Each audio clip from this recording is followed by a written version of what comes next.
Hello students. तो एक बहुत ही important concept properties of matter का जो सरफेस टेंशन का कॉन्सेप्ट है आपको डिस्कस करता हूँ। और मैंने देखो यहाँ पे बोर्ड पे तीन क्वेश्चंस लिख रखे हैं। ये क्वेश्चन आया था EIT 2003 में, और ये वाला क्वेश्चन था IIT जेई में 2010 में, और ये वाला जो क्वेश्चन है ये था जेई मेन 2014। इनका आप कॉन्सेप्ट पे ध्यान देना, ऑलमोस्ट बिल्कुल सिमिलर कॉन्सेप्ट पे बेस्ड थे।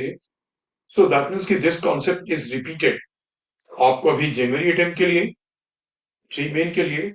It should be very well prepared. और मैंने आपसे क्या बोला कि ये जो क्वेश्चन है ये जेई IIT जेई 2010 में था। दैट मीन्स की जो जेई एडवांस अब जिसे बोलते हैं उसमें था। आप ठीक से देखो, बिल्कुल सारे क्वेश्चंस में सेम कॉन्सेप्ट। यहाँ पे इन्होंने इस क्वेश्चन में क्या किया, इस क्वेश्चन में इन्होंने बोला कि एक रिंग है कैपिटल आर रेडियस की, और रिंग के एक साइड में एक स्मॉल आर रेडियस। ठीक है ना, यहाँ पे ये रिंग, सॉरी रिंग है ये स्मॉल आर रेडियस की, और इस रिंग में यहाँ पे एक सो बबल फॉर्म किया है। ये एक सो बबल है जो कि मैंने कैपिटल आर रेडियस से दिखाया है। मतलब रिंग में एक फिल्म लगा दी गई होगी, फिर इसे ब्लो किया गया होगा, फिर कैपिटल आर रेडियस का सोप बबल बन गया। और इस सोप सॉल्यूशन का surface tension is capital T, right. अब इसमें एयर को ब्लो कराया जा रहा है। एयर की डेंसिटी रो है, एयर की डेंसिटी रो, और इसमें एयर ब्लो कराई जा रही है v स्पीड से।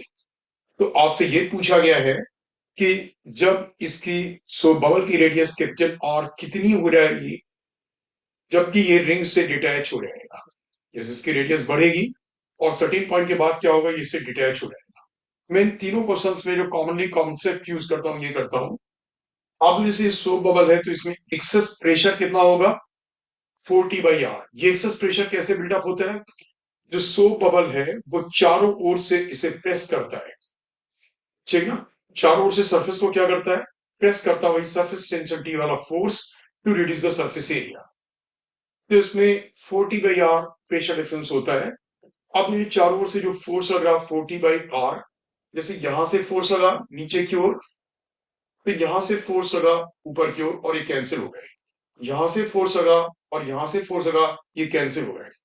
अब जहां पे रिंग है, जहां तो एयर ब्लो कराई जा रही है, जहां पे रिंग है वहां एयर ब्लो कराई जा रही है, तो वहां तो सोप बबल का सरफेस नहीं है, वहां से तो सोप सॉल्यूशन का सरफेस नहीं है। तो यहां से अंदर की ओर कोई फोर्स नहीं लग रहा है।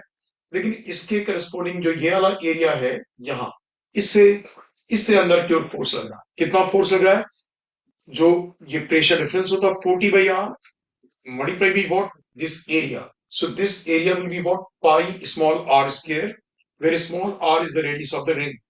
इतना फोर्स अंदर की ओर लग रहा है। और ये फोर्स वो फोर्स है जो बबल को रिंग से अटैच करा रहा है। मतलब अगर ये फोर्स नहीं होगा तो बबल रिंग से अटैच नहीं होगा। अब जब यहाँ पे आप एयर को ब्लो करा रहे हो, रो डेंसिटी के एयर को, तो जो मोमेंटम पर सेकेंड पास हो रहा कितना हो रहा है, you know area of cross section into velocity v into rho. So area of cross section is pi r square into velocity v into rho. तो ये जो momentum passing per second strikes on this surface, so this the force acting on this surface in the outward direction. तो जब ये outward direction वाला force अंदर के इस फोर्स के इक्वल होगा, तो उस मोमेंट पे बबल क्या होगा, इससे डिटैच होने लग जाएगा। सो इससे आपने कैपिटल आर रेडियस कैलकुलेट की, सो बबल की दिस और 40/VR वी रो। अब देखो बिल्कुल एग्जैक्टली इसी कॉन्सेप्ट पे बेस्ड क्वेश्चन आया था जब IIT जेई 2010 में। उन्होंने बोला ये रो डेंसिटी का लिक्विड एक ड्रॉपर में, ड्रॉपर की रेडियस कितनी है, स्मॉल आर। तो रो डेंसिटी का लिक्विड इसमें ड्रॉप डाला गया, सरफेस टेंशन लिक्विड का टी है। तो लिक्विड की इसकी लिक्विड ड्रॉप की रेडियस कितनी हो जाएगी जब ये लिक्विड ड्रॉप इससे डिटैच हो जाएगी। अब यहाँ पे क्योंकि लिक्विड ड्रॉप है तो प्रेशर डिफरेंस कितना होगा, 2T/R। तो यहाँ पे लिक्विड ड्रॉप नहीं, मतलब यहाँ पे सरफेस नहीं है, इस जगह सरफेस नहीं है, तो यहाँ से अंदर की ओर फोर्स नहीं लग रहा होगा, नीचे की ओर। लेकिन इसके करस्पॉन्डिंग यहाँ से ऊपर की ओर फोर्स लग रहा होगा। कितना force, 2T/R pressure difference into इस पार्ट का एरिया। इस पार्ट का एरिया वही होगा जो ड्रॉपर का एरिया ऑफ क्रॉस सेक्शन है। So that will be equal to what, 2T/R multiplied by R square, that will be the force in the upward direction. और इसे नीचे गिराने वाला फोर्स, ये फोर्स इसे अटैच कराने वाला फोर्स हो गया, जो इसे ड्रॉपर से अटैच करा के रखेगा। और नीचे गिराने वाला फोर्स क्या हो गया बच्चों? It becomes 4/3 π r³ into density rho into g, the weight of the drop। तो आप इस इक्वेशन से आपसे पूछेगा कैपिटल आर कितना हो जाएगा, आप इस इक्वेशन से कैपिटल आर की वैल्यू कैलकुलेट कर लोगे। Is that clear? इससे जो कैपिटल आर है उसकी वैल्यू कैलकुलेट हो जाएगी। अब जो क्वेश्चन यहाँ पे पूछा गया है, ये क्वेश्चन आप देखोगे, this was in the JEE 2014।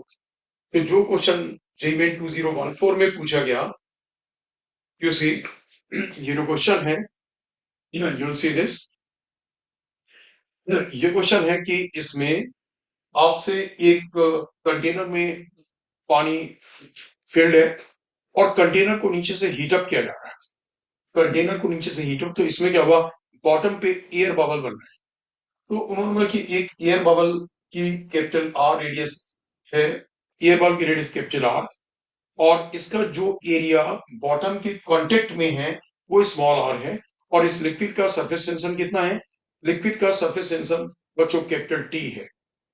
तो इसकी जो radius of contact small r है, इसकी वैल्यू कितनी हो जाएगी, इसकी वैल्यू कितनी हो जाएगी जबकि ये एयर बबल इससे डिटैच हो जाएगा।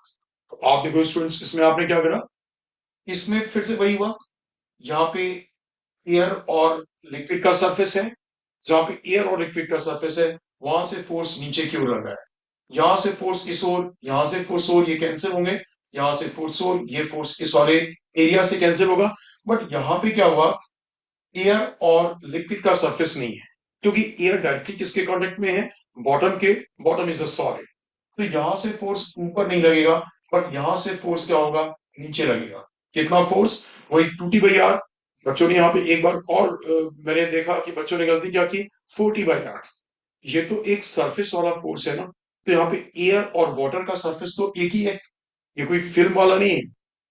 Is that clear? So that means 2T/r into πr² force यहाँ से नीचे की ओर लगा, और ये वो फोर्स है जो इस एयर बबल को बॉटम से अटैच कराएगा।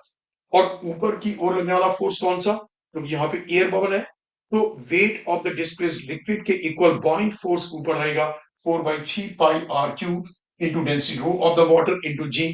इतना बॉइंट फोर्स ऊपर लगेगा। जब ये बॉइंट फोर्स इस अटैच करने वाले फोर्स के इक्वल होगा, उस मूवमेंट पे क्या होगा, ये जस्ट डिटैच होने वाला होगा। जब ये डिटैच होगा तो रेडियस आर, जो इसकी कॉन्टेक्ट सरफेस की रेडियस है, that will become this much. तो आपने देखा ये तीनों क्वेश्चंस ऑलमोस्ट बिल्कुल सिमिलर कॉन्सेप्ट पे बेस्ड थे, and they are good questions. Is that clear? So students, grasp this concept. Hopefully this concept might be repeated in the questions again.